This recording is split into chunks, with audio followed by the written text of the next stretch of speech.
So this is Kanyewest versus Tucker Carlson, who is interviewing him right behind White Lives Matter. Good evening and welcome to Tucker Carlson Tonight. Kanye West, now known as Ye, is one of the best-selling musical artists in the world. He has also in recent years become a celebrated and very highly paid fashion designer. And of course, for a decade, he was well known to TV audiences as an in-law of the Kardashian family. But it's West's latest incarnation as a kind of Christian evangelist that brought us to his office in Los Angeles today for the interview you're about to see. Days ago, during Fashion Week in Paris, West, accompanied by his friend Candace Owens, unveiled a t-shirt that read simply, "White Lives Matter." The response from the fashion industry and international media was instantaneous and uniform. Shock, horror, rage. "There is no excuse for this," thundered the New York Times. No West is excuse. legitimizing extremism, shrieked Rolling Stone, etc., etc. What was strikingly missing from the coverage, however, was any explanation for why West did this. What was the t-shirt about? No one seemed to think to ask him, much less to listen to what he had to say. Yes, let's Instead, ask. the enemies of his ideas dismissed West, as they have for years, as mentally ill. Too crazy to take seriously. Look away, ignore him. He's a mental patient. There's nothing to see here. But is West crazy? You can judge for yourself as you watch what we're about to show you. He has his own ideas, we can say that. Creative people tend to. That's why they're artists, not actuaries. His freeform social media posts give the impression of a man channeling his rawest emotions right onto Instagram. The effect can be jarring and is often used as ammunition against him in the battle for influence over the minds of America's young people, and that battle is intense. But crazy? That was not our conclusion. In fact, we've rarely heard a man speak so honestly and so movingly about what he believes. But again, you can judge for yourself. Here it is. Let's hear the honest take. So you just came from Paris Fashion Week. You just landed, and you have a lanyard still on from it, and there's a photograph on it. What is that? It's a photograph of a baby's ultrasound. Why is that? And that you designed that? Yes. Why? What does that mean? It just represents life. I'm pro-life. Boy, so you wear it on a badge. What kind of response do you get? So something? Good. Amen. I agree. I don't care about people's responses. I care about the fact that there's more black babies being aborted than born in New York City at this point. That 50% of black death in America is abortion. So I really don't care about people's responses. I perform for an audience of one, and that's God. I'm starting to see why they want to make you be quiet. When did you start to feel this way? When did you start to realize this?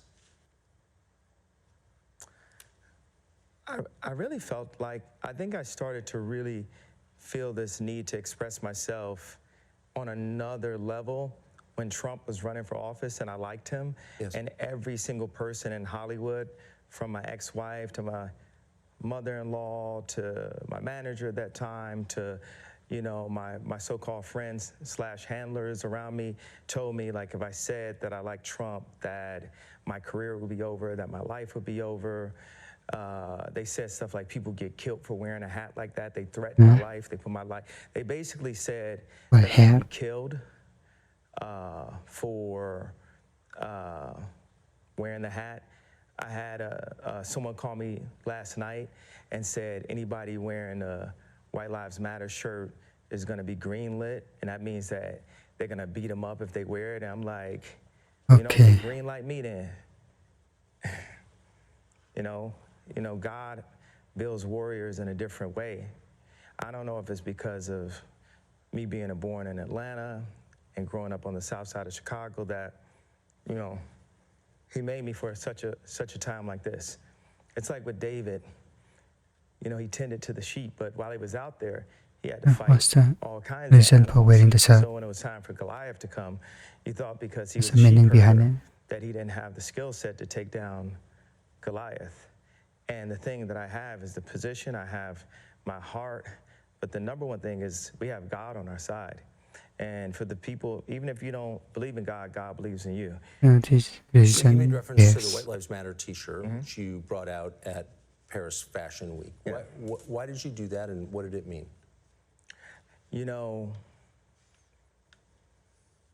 I do certain things from a feeling. I just channel the energy. It just feels right. It's using a Okay. gut instinct, Yes. a connection with God, and just brilliance. You know, like as if you asked like Tanya Harding how she did the triple flip or the triple spin, she was in so much practice that when it was time for her to skate in a competitive format, it just happened. Like it happened outside of practice. It happened in the real format, and that's what's happening. Is God is like preparing us for the real battles, and we are in a battle with the media. Like the majority of the media has a godless agenda, and the jokes in that work and this whole like, oh yeah, he's crazy and all these things, they don't work because the media has, you know, they've also watched travesties happen, just even specifically to me, and They just don't watch work. it and act like it wasn't happening, and they stay quiet about it. What have they? I want to answer the white. Yeah. I feel like someone caught what I was saying, the comparison to Tanya Harding about the White Lives Matter. You know, my dad is an educated ex-Black Panther, and he put a text to me today. He said, "White Lives Matter, ha, ha, ha, ha, ha." And I said, I thought the shirt was a funny shirt. I thought the idea of me wearing it was funny. And I said so. I said, "Dad, why do you think it was funny?" He said, just a Black man stating the obvious. And, The obvious. you know, It my dad was- doesn't listen to rap music, and he's like super educated. We opened up a water distribution center in the Dominican Republic together. He's like the original Steve Jobs, but he was getting blocked every which way with all of his ideas, and he didn't have an endless bank account, and he didn't have an Instagram. So all these ideas, he had to like take them back and compress them. Like my dad is the most brilliant person that I know, and we actually have a strained relationship because I was taken from him because my mom was an actress, so she was a liberal. And my dad would see certain things and say, you know, we should do it this way, we should do it that way. And the people got around my mom and pulled her away, much like, you know, Kim is a Christian, but she has people who want her to go to Interview magazine and put her ass out while she's a 40-something-year-old multi-billionaire with 4 Black children. And this is how fashion wants to, how they want to present her. So I know you give these questions and I give you like these 3-part answers. Is this a cool format for you? Yeah, I love it. Following? Okay, cool. And I am following. Sure. All right. So you said that your father said when he saw the shirt White Lives Matter, it's great to see a Black man stating the obvious. So by which I think you meant that's obviously true. Yeah, that's my favorite response because I kept on thinking like, you know, people, they're looking for an explanation, and people say, well, as an artist, you don't have to give an explanation, but as a leader, you do. Yes, I think that's right. So the answer to why I wrote What's White Lives explanation? Matter on a shirt is because they do. It's the obvious Because thing. they do. Yeah. Yeah. Why, Yes, I why saw do you this think answer. that's so, and I assume the implication is, of course, all lives matter because they're lives, because God created them. Yeah. Why do you think that would be considered controversial? That's interesting. So, Because the same people that have stripped us of our identity and labeled us as a color have told us what it means to be Black and the vernacular that we're supposed to have. My dad people are minorities, so you have to grew protect up as a them, military brat, right? People are and usually not his family minority. moved around, but they were based mostly in Delaware. And at the time, if they weren't the only Black family, they were one of the few. And he would be discriminated against because he was Black. So by the time he got into college, he would be discriminated against. He went to a Black college, he would be discriminated against because they said he talked too white. Yes. And then he played the kick drum in the band. So when he would go to the club and the music was playing, where would he clap his hands? where the kick drum is. Yeah. So it's the opposite of where everyone else was clapping their hands. And Okay, I'm this is kind the of most lost right now. elegant and tasteful person that I know. And when my mom, when the school suggested like the herding systems, because what they do is take the black community and they separate us, and they separate the families, and the educated, they push this, need for higher education, and us as blacks, we discriminate against each other and say, well, I got my PhD and you don't have your PhD, so I'm better than you. Ito niya So education. my mom, she had a PhD, and she was influenced to move to the south side of Chicago and take this job at Chicago State University. And she told my dad, if you come for us, you'll never see him again. Because, the media ridiculed me for getting the house next door to Kim to see my children. And they even said that I was stalking her and her new boyfriend because I bought the house next door to see my children.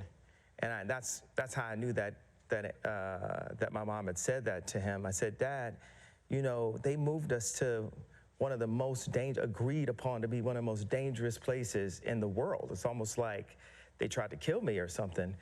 I said, Dad, why'd you never come to get us? And that's when he told me that she was told that. There's so many things that are put in Kim's head.